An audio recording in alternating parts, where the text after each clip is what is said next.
اعوذ باللہ من الشیطان الرجیم، پناہ مانگتا ہوں میں اللہ کی شیطان مردود سے۔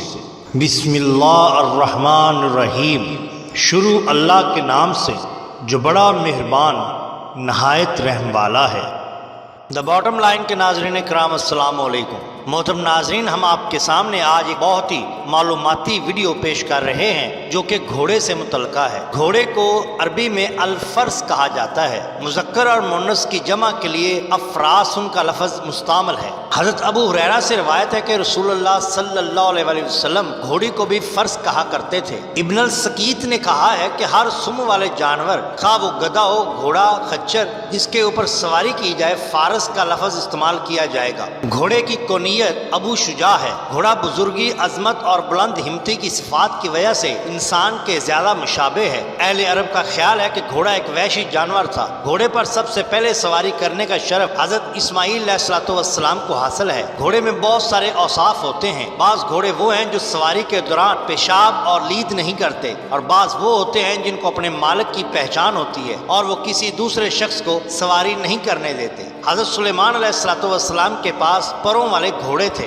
وہ گھوڑا جس کے والدین عربی النسر ہوں وہ تمام عیوب سے پاک ہوتا ہے، اس لیے اس کو عتیق بھی کہا جاتا ہے۔ سورہ انفال کی تفسیر کرتے ہوئے علامہ زمیخشری فرماتے ہیں کہ حدیث ہے کہ شیطان عربی گھوڑے کے مالک اور جس گھر میں عربی گھوڑا ہو اس کے قریب نہیں آتا۔ جناب معاویہ کا گزر ایک مرتبہ حضرت ابو ذر کے پاس سے ہوا جو اپنے گھوڑے کو لٹا رہے تھے۔ پاس حضرت معاویہ نے حضرت ابو ذر کو سلام کیا اور پھر کہا، اے ابو ذر، تمہارا گھوڑا کیسا ہے؟ پاس حضرت ابو ذر نے فرمایا کہ یہ گھوڑا ایسا ہے کہ اس کی مثل میں نے مستجاب دعا نہیں دیکھا۔ حضرت معاویہ کہنے لگے، کیا گھوڑے بھی دعا کرتے ہیں اور ان کی دعا بھی قبول ہوتی ہے؟ حضرت ابو ذر غفاری رضی اللہ تعالیٰ عنہ نے فرمایا، ہاں، کوئی رات ایسی نہیں گزرتی جس میں گھوڑا اپنے رب سے یہ دعا نہ کرتا ہو کہ اے میرے رب، تو نے مجھے بنی آدم یعنی انسان کا غلام بنا دیا اور میرا رزق اس کے ہاتھ میں دے دیا۔ اے اللہ، تو مجھے اس کے نزدیک اس کے اہل و اولاد سے زیادہ محبوب بنا دے۔ مسند امام احمد میں روح بن زبا کے حوالے سے تمیم داری رضی اللہ تعالیٰ عنہ کی یہ روایت منقول ہے کہ نبی کریم صلی اللہ علیہ وسلم نے فرمایا، جس آدمی نے صاف جو لیے پھر اپنے گھوڑے کے پاس آئے اور اسے وہ جو کھلا دے تو اللہ تعالیٰ اس شخص کے لیے ہر جو کی عوض ایک نیکی لکھ دیتا ہے۔ اس کا مطلب ہوا کہ گھوڑے کو پالنا باعث ثواب ہے۔ کتاب الغریب میں مذکور ہے کہ نبی کریم صلی اللہ علیہ وسلم نے فرمایا، بے شک اللہ تعالیٰ اس طاقتور آدمی کو پسند کرتا ہے جو گھوڑے پر سوار ہو کر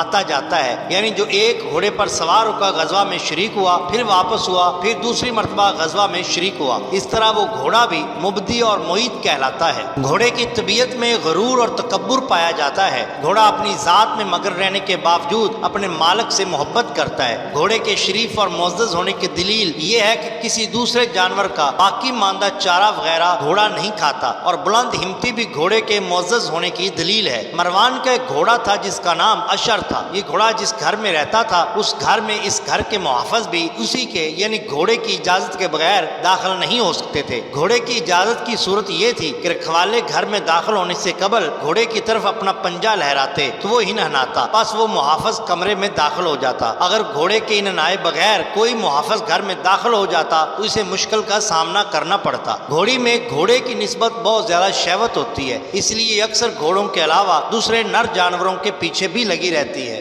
گھوڑا بھی اسی طرح خواب دیکھتا ہے جس طرح انسان خواب دیکھتا ہے۔ گھوڑے کی ایک خاصیت یہ ہے کہ یہ صرف گدلا پانی پیتا ہے، اگر یہ صاف پانی دیکھ لے تو اسے گدلا کر دیتا ہے۔ جوہری نے کہا ہے کہ گھوڑے کی تلی نہیں ہوتی۔ امام ابن ماجہ رحمۃ اللہ علیہ کے علاوہ محدثین کی ایک جماعت نے یہ روایت کی ہے کہ نبی کریم صلی اللہ علیہ وسلم نے فرمایا کہ اگر خیر یعنی بھلائی کسی چیز میں ہے تو ان تین چیزوں میں ہے، یعنی عورت، گھر اور گھوڑا۔ خواب کی تعبیر۔ حاملہ عورت کا خواب میں گھوڑے کو دیکھنا گھڑ سوار بچے کی ولادت پر دلالت کرتا ہے۔ گھوڑے کو خواب میں دیکھنے کی تعبیر آدمی اور تجارت سے بھی دی جاتی ہے۔ اگر کسی نے خواب میں دیکھا کہ اس کے ہاتھ میں گھوڑے کی موت واقع ہو گئی تو اس کی تعبیر یہ ہوگی کہ تجارت میں نقصان ہوگا۔ چتکبرے گھوڑے کو خواب میں دیکھنے کی تعبیر یہ ہوگی کہ خواب دیکھنے والا مشہور اور امیر آدمی بنے گا۔ امام تقی الدین رحمۃ اللہ علیہ سے گھوڑے کے متعلق پوچھا گیا کہ آیا گھوڑا حضرت آدم علیہ السلام سے پہلے تھا یا ان کے بعد ہوا، اور کیا گھوڑیوں کے پہلے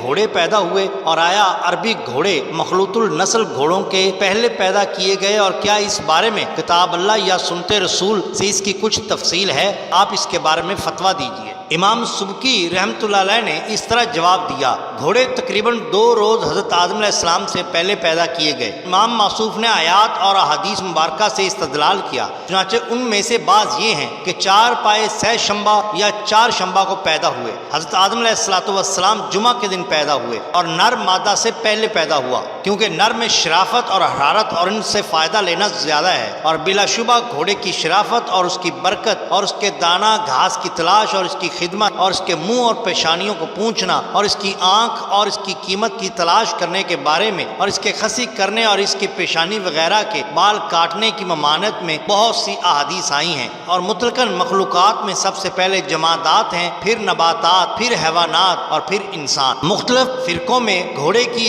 مختلف حیثیت ہے، بعض کے نزدیک گھوڑا مکروہ جانور ہے اور بعض کے نزدیک گھوڑا حلال ہے، لیکن زیادہ تر لوگوں کا یہ ماننا ہے کہ گھوڑے کا گوشت کھانا مکروہ ہے۔ محترم ناظرین، اگر آپ کو ہماری یہ ویڈیو پسند آئی ہو تو لائک کیجئے، سبسکرائب کیجئے ہمارے چینل دا باٹم لائن کو، تاکہ ہم آپ کے لیے اور بھی بہترین ویڈیوز لا سکیں۔ اپنے دوستوں کا، گرد و نواح کے لوگوں کا بہت خیال رکھیے۔ اللہ اور اللہ کے رسول صلی اللہ علیہ وسلم سے بے حد محبت کیجئے۔ آپ کا بہت شکریہ۔ اللہ